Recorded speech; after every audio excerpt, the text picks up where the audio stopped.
नमस्कार मित्रों।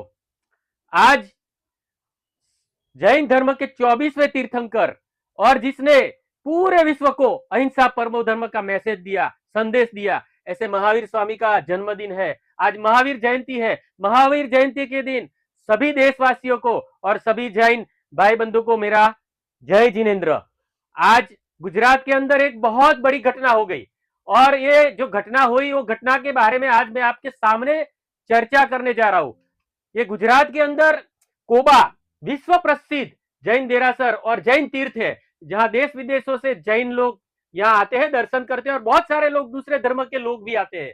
और ये जैन धर्म का जो तीर्थ स्थान है कोबा गांधीनगर के पास है, उसमें एक बहुत बढ़िया म्यूजियम बनाया गया है और सम्राट संप्रति म्यूजियम उसका नाम रखा गया है। और ये म्यूजियम का उद्घाटन किसने किया, सुन लो आप। आज भगवान महावीर जयंती के पावन पर्व पर मुझे इस पवित्र जैन तीर्थ आने का सौभाग्य मिला है। सर्वप्रथम मैं भगवान महावीर के चरणों में प्रणाम करता हूं। मैं कोबा तीर्थ से सभी देशवासियों को भगवान महावीर जयंती की शुभकामनाएं देता हूं। नरेंद्र मोदी जी को आमंत्रित जो किया वो जो महाराज साहब है, वो महाराज साहब को मालूम नहीं होगा कि ये नरेंद्र मोदी जी बोलते क्या है, करते क्या है। हिंदुत्व के नाम पे वोट लेके, हिंदुत्ववादी विचारधारा, गौवंश की बात करके, मांस मटन की बात करके जो सत्ता पे आए और वो सत्ता पर आने के बाद का आज का पिछले 12 साल का इतिहास क्या है, ये जो आपको ये वीडियो सुनोगे तो आपको शॉर्ट में पता चल जाएगा। ये दिगंबर जैन मुनि आदित्य सागर जी महाराज साहब जो बोले ना, वो सबसे पहले आप सुन लो। ये महाराज साहब को पता है, लेकिन हिंसा तो तब नहीं हुई जब मुसलमान शासक थे।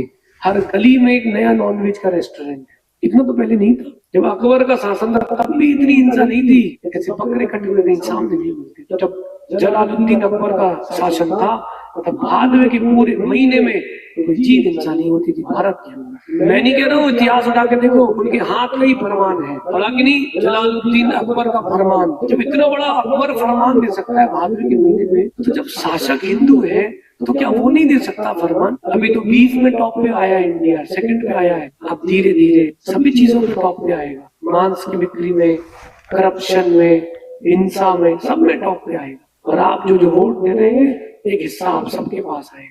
राजा को उदार होना चाहिए। हर धर्म के प्रति बराबर सम्मान रखना चाहिए राजा को। बेचारे रोते रोते जीते मरते 100 दिन तक गिरनार जी के लिए गए, चावल चढ़ाने नहीं दिया। किस बात का शासन है, किस बात का प्रशासन है? परिवर्तन का समय आ चुका है। अब गद्दी पर उसको बैठाना जो उदार बना हो, जो आपकी बात सुने, नहीं हो फिर वैसा देख। सुन लिया ना।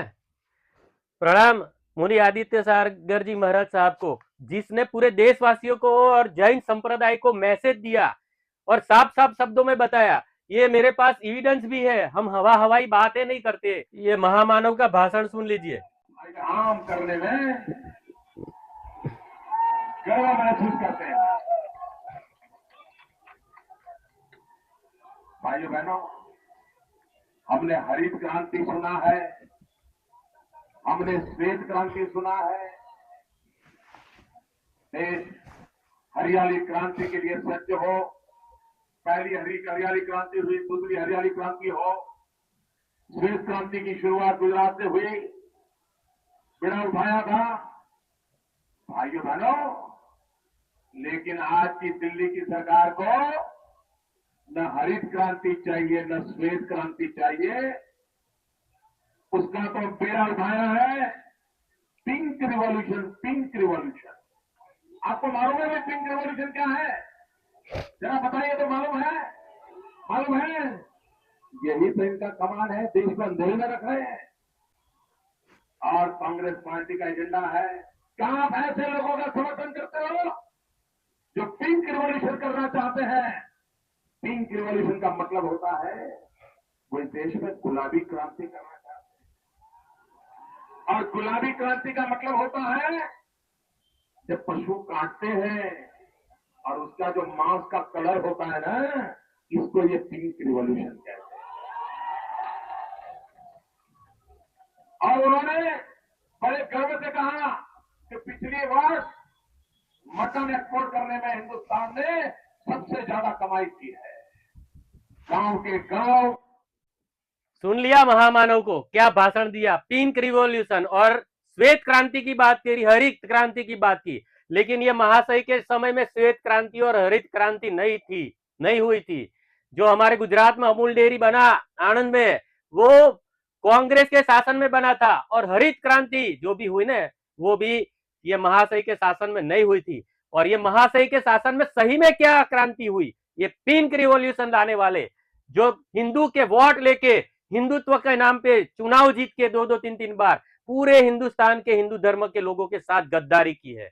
और ये महाशय के शासन में पिंक क्रांति सही में हो गई है। मैं आज आपको प्रूफ के साथ बता रहा हूं कि महाशय का बोलने का बात क्या है, चुनाव जीतने के लिए क्या क्या बात कर देते हैं, और चुनाव जीतने के बाद मुख में राम बगल में छुरी, और 100 चूहा खाके जैसे बिल्ली हज को चली, ऐसा ये हमारा महामानव का कर्म है। और ये आप देख लीजिए, मेरे पास प्रूफ भी है कि ये महामानव को जो इलेक्शन में फंड मिला 2023-24 में 30 करोड़ रुपया, छोटी बड़ी बात नहीं है, 30 करोड़ रुपया सबसे ज्यादा जो फंड दिया ना, जो अल्लाना कंपनी है जो बीफ एक्सपोर्ट करती है, विदेशों में बेचती है, उसने ये महामानव को 30 करोड़ का फंड दिया।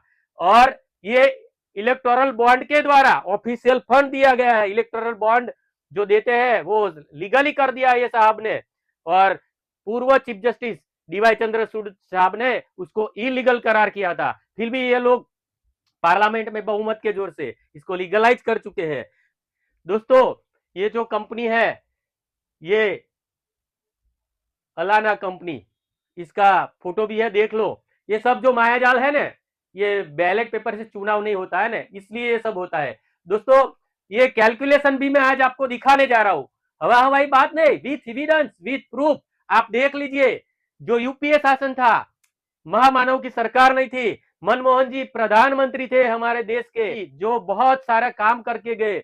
वो टाइम में 2004 से 2013 जो हमारा एक्सपोर्ट होता था, बीफ एक्सपोर्ट होता था, beef and veal meat exports by year 2004 to 2013।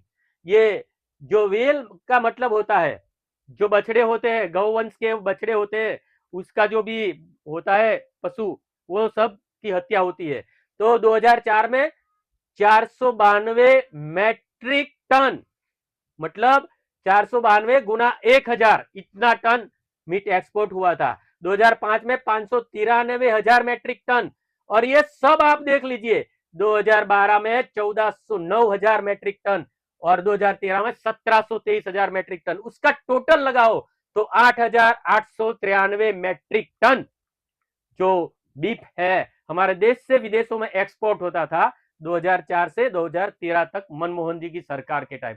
और ये महामानव हमारे साथ गद्दारी करके, हम हिंदुओं के साथ कैसी गद्दारी की, गौ हत्या की बात करके, वोट लेके आज महामानव प्रधानमंत्री तीसरी बार बन गए हैं। और ये प्रधानमंत्री बनने के बाद आप देख लीजिए कि बीफ का जो एक्सपोर्ट हुआ कितना, 2014 में 2,22,000 मैट्रिक टन, 2015 में 17,54,000 मैट्रिक टन। ऐसे ऐसे आप देख लो, ये सब आंकड़े ये वीडियो में है और ये पेपर में है, सीट में देख लेना। और ये सब का आप टोटल लगाओगे, अभी 2026 का बाकी है, 2025 में 16,45,000 मैट्रिक टन बीफ एक्सपोर्ट हमारे देश से हुआ। और टोटल मिला के 19,171,000 करोड़ बीफ एक्सपोर्ट आज हमारे देश से हो रहा है। और ये गाली देते थे मनमोहन जी को, लेकिन ये आंकड़े देखे, 10 वर्ष की औसत देखिए आप, मनमोहन यूपीए सरकार के टाइम 889,000 मैट्रिक टन एक सालाना एक्सपोर्ट एवरेज हो रहा था। और ये महामानव आने के बाद समझ लो 19,171 डिवाइडेड बाय 12 साल का आंकड़ा है, डिवाइडेड बाय 12, तो 15,197.58 मैट्रिक टन यहां से बीफ एक्सपोर्ट हमारे देश से हो रहा है। स्वामी विमुक्त स्वरानंद भी बोल रहे हैं कि गौ हत्या रोको, आपको इसीलिए जनता ने वोट दिया है। ये एक्सपोर्ट इंपोर्ट का जो आपका बिजनेस चल रहा है, आप बीफ जो एक्सपोर्ट करती है, प्रोडक्ट करती है, ऐसी कंपनियों से इतना सारा चंदा लेके चुनाव लड़के जीतते हो। आपसे बड़ा जो पहले महाराज साहब ने बताया ना कि जलालुद्दीन अकबर से भी बहुत हीन कृत्य आपके शासन में हुआ है। ऐसे शासनकर्ता को ये हमारे देश में रखना चाहिए या नहीं रखना चाहिए, या उसको उठा के फेंक देना चाहिए या नहीं फेंक देना चाहिए, ये मैं आपके ऊपर छोड़ रहा हूं दोस्तों। लेकिन ये मैंने जो आंकड़े आपको बताया, वो आंकड़े के साथ आप सभी को बताना। और ये महाराज साहब को भी, ये महान मानव को यहां बुलाने से पहले ऐसे जैन मुनि आदित्य सागर जी महाराज जैसे महाराज साहब का वक्तव्य सुनना चाहिए था। और बाद में जो ये ऐसे वक्तव्य सुनते ना, तो ये महामानव को नहीं बुलाते। ये जैन मुनि को मैं अपील करता हूं कि आपने ये महामानव को बुला के बहुत बड़ी गलती कर दी है। ऐसी गलती किसी भी संत नहीं करे, क्योंकि ये हिंदुत्व का चोला पहन के हिंदुत्व के साथ, हिंदू धर्म के साथ, जैन धर्म के साथ, बौद्ध धर्म के साथ धोखाधड़ी कर रहे हैं। हाँ दोस्तों, एक अपील भी करता हूं, मेरी वीडियो यदि दोस्तों अपील करता हूं, मेरी वीडियो यदि आपको पसंद आई है ना, तो मेरा यूट्यूब चैनल सब्सक्राइब करिए। सब्सक्राइब का बटन दबाने में 1-2 सेकंड ही लगता है, लेकिन उससे जो हमें लड़ने की जो हिम्मत मिलती है ना, वो काबिले तारीफ होती है। इसीलिए विनंती करता हूं, हमारे जैसे जो योद्धा लड़ रहे हैं उसकी चैनल सब्सक्राइब कीजिए, कमेंट कीजिए, लाइक कीजिए और ये वीडियो शेयर कीजिए, जैसे अंधभक्तों की भी आंख खुले। अतुल पटेल का वंदे स्वराज।